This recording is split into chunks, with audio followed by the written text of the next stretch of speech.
Are you ready? Are you excited? Okay.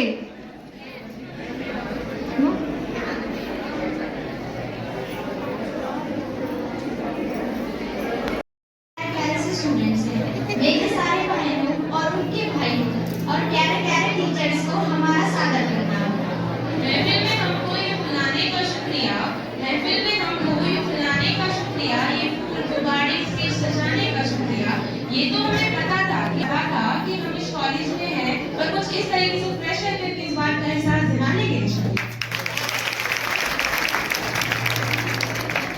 I hope आप सब हमारी इस पॉइंट से रिलेट करेंगे। कुछ को अपनी आने वाली कॉलेज लाइफ के बारे में पता चलेगा, तो कुछ को अपनी बीती हुई कॉलेज लाइफ की याद आ जाएगी। चलो शुरू करते हैं। कॉलेज महज एक लफ्ज नहीं, पूरा एक सफर है। स्कूल में तो हम सिर्फ पढ़ना लिखना सीखते हैं, लेकिन जिंदगी का असल मायना हमें कॉलेज ही सिखाता है। फिल्मों में जैसा देखा था यहाँ उससे बिल्कुल अलग है। फिल्मों में जैसा देखा था यहाँ उससे बिल्कुल अलग है। बहुत मुश्किल से भरे 4 साल आसान भी है और मुश्किल भी। यहाँ पहले दिन की वो घबराहट और थोड़ी सी झिझक है। टीचर्स अलग हैं, दोस्त अलग हैं, अलग है कैंपस की सूरत और हालात।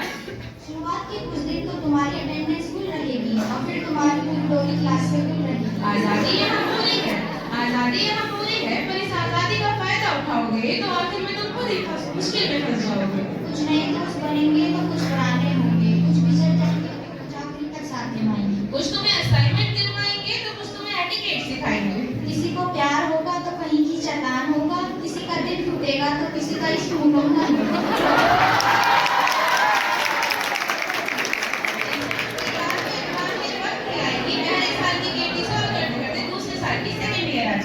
शुरुआत के दिन तो शुरू में तो तुम्हारी क्लास कैंटीन में मिलेगी और फिर पूरी क्लास ही कैंटीन में निकल जाएगी।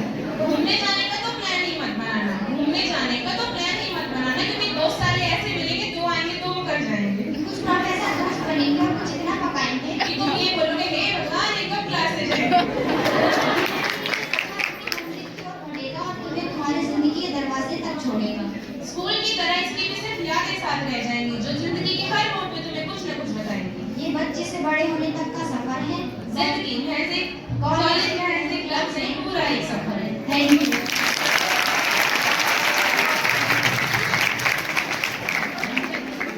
हमारा इनके साथ लगाव इस तरीके से है कि बच्चे हमारे हॉस्पिटल में ट्रेनिंग के लिए आते हैं और मैंने देखा है कि बच्चे बहुत ही डिसिप्लिन तरीके से रहते हैं और उनकी जो एकेडमिक नॉलेज है और बाकी सारी चीज़ें अप टू द मार्क है।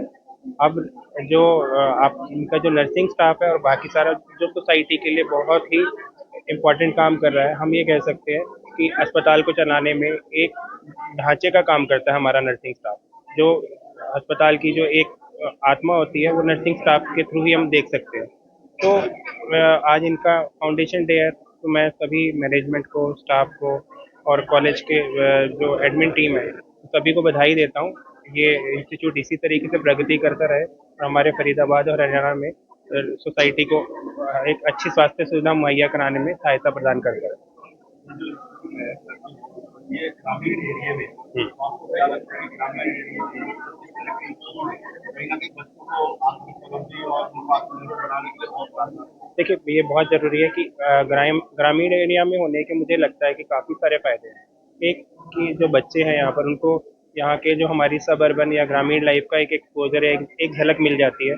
दूसरी चीज़ की एक वो मुझे लगता है आजकल के जैसे पॉल्यूशन या पॉल्यूशन से एटमॉस्फेयर में आप एक ग्रामीण परिवेश में रहने से अच्छी हवा और उसका भी आपको एक हेल्थ के पॉइंट ऑफ व्यू से बेनिफिट मिलता है। तीसरा जो ग्रामीण जो लोग हैं यहाँ पर उनको हेल्थ सुविधाएं प्रोवाइड करने के लिए ये लोग ओपीडी भी चला रहे हैं। अभी हमसे भी ये बोला गया था कि हम अपने डॉक्टर यहाँ मुहैया कराएं जो ओपीडी रन करें और बेसिक हेल्थ फैसिलिटीज़ दें। इसके लिए हमने इनको आश्वासन दिया कि हम जल्दी स्टार्ट करेंगे हमारी ओपीडी, हमारे जो डॉक्टर्स आएंगे। तो कुल मिला के चाहे वो बच्चों की हेल्थ हो, चाहे एकेडमिक एटमॉस्फेयर हो या एक हमारा आपस का तालमेल हो जिससे कि हम ग्रामीण जो समाज है उनको एक अच्छी हेल्थ की सुविधाएं उपलब्ध कराएं, ये सभी चीज़ें यहाँ पर हो सकती है। आपके हॉस्पिटल में क्या बच्चों को मिल सकता है? नहीं देखो क्या हो रहा है कि इनमें से कुछ स्टाफ को हमने जॉब के लिए रिक्रूट भी कर लिया कि 10-15 स्टाफ तो अभी कर। तो जो अच्छे स्टूडेंट होते हैं बच्चों को ना तो कटना नहीं पड़ेगा। मैं ये बता रहा हूँ कि इनके जो स्टूडेंट्स हैं वो उनकी क्वालिटी वैसे अच्छी है, मुझे लगता है खाली हमारा नहीं बाकी हॉस्पिटल्स में भी जॉब जरूर मिलेगी, और हमसे जो एक्सपेक्टेशन है जो उनके ट्रेनिंग से रिलेटेड वो हम जरूर पूरा करेंगे, और इनको जो मैक्सिमम जॉब होगी वो जरूर मिल पाएंगी। तो उस हॉस्पिटल का उद्देश्य क्या है, खासकर युवाओं की? उद्देश्य ये है कि युवा आजकल के टाइम में आप देख रहे हैं अपनी एज ए आप कह सकते हैं कि हेल्थ कि आपने भी कहीं ना कहीं युवाओं के स्टार्ट कर दिया, हॉस्पिटल खड़ा कर दिया, तो कहीं ना कहीं एक बिजनेस बनाने का गोल मिलता ही है। आप बिल्कुल ठीक कह रहे हैं। हमारा ये रहता है कि जो युवाओं के लिए सबसे पहले वो अपनी हेल्थ को लेके जागरूक जरूर हैं। आजकल के टाइम में हम ये देख पा रहे हैं कि हेल्थ को लेकर थोड़े से इश्यूज आ रहे हैं, चाहे वो मौसम में बदलाव से संबंधित हो, खान पान से संबंधित हो। सभी को अपने स्वास्थ्य के लिए सजग रहना चाहिए। पर्टिकुलरली जो अब हमारे हेल्थ स्टाफ है या फिर जो और युवा हैं जो इंस्टीट्यूट से पास आउट होके आ रहे हैं, कैरियर के लिए हम सभी अपने उनकी जॉब के लिए ध्यान रखना चाहिए। लेकिन इसके साथ साथ हमें अपनी सोसाइटी को वापस देने के लिए, सोसाइटी को पे बैक करने के लिए इस माध्यम से कि हम चाहे वो उनको हेल्थ के लिए जागरूक कर पाएँ या अपनी हेल्थ का ध्यान रख पाएँ, सारी बातें आपस में जुड़ती हैं। तो ये आपस में कनेक्ट है। Thank you. मैम